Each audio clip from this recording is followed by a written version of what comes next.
ازيكم عاملين ايه؟ النهارده انا جبت لكم حاجات تانية من السوبر ماركت اجربها معاكم. لقيت الكاراتيه ده مكتوب عليه رمضان، مدفع رمضان، المفروض ان هو بيكسب. مكتوب عليه هنا ابحث عن هديتك، مكتوب عليه طبعا زي ما انتم شايفين محمد رمضان. فجبت واحد بالكاتشب وجبت واحد بالجبنه. تعالوا نفتحهم ونشوف هنكسب فيهم ايه ولا مش هنكسب ولا ايه اللي هيحصل. هو كيس خفيف قوي يعني، واضح ان هو مفيهوش حاجه، بس هنشوف يعني. هفتح بالكاتشب اول حاجه.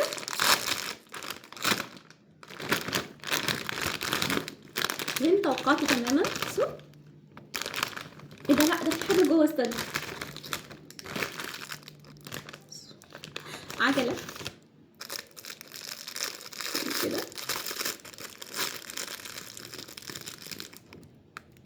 بصوا هي عجله وانا مش عارفه دي بتعمل ايه.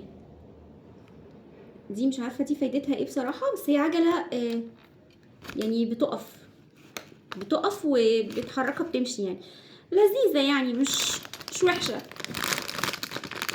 تعالوا ندوق الكاراتيه نفسه بقى، برضو حلو مش وحش. ماشي كده كسبنا العجله. تعالوا نفتح اللي بالجبنه نشوف هيطلع لنا فيه ايه.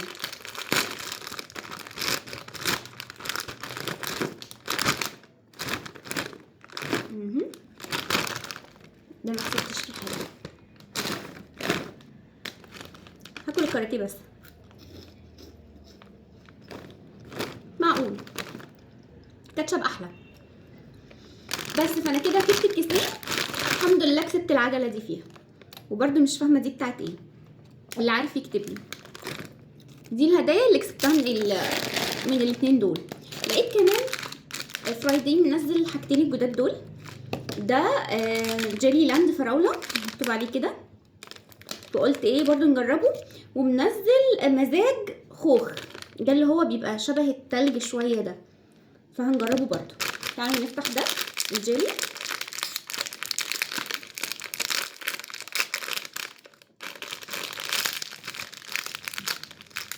شكله باين، هو ريحته حلوه قوي بصراحه. تعالوا ندوق بقى، بسم الله.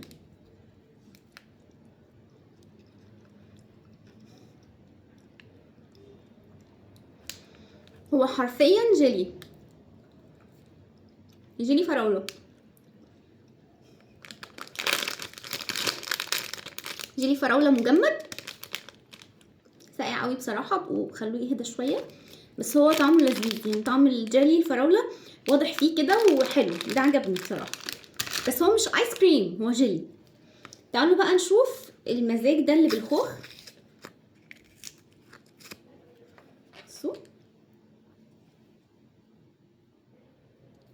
ده المفروض بندوس عليه من تحت كده بيطلع بالشكل ده. بسم الله.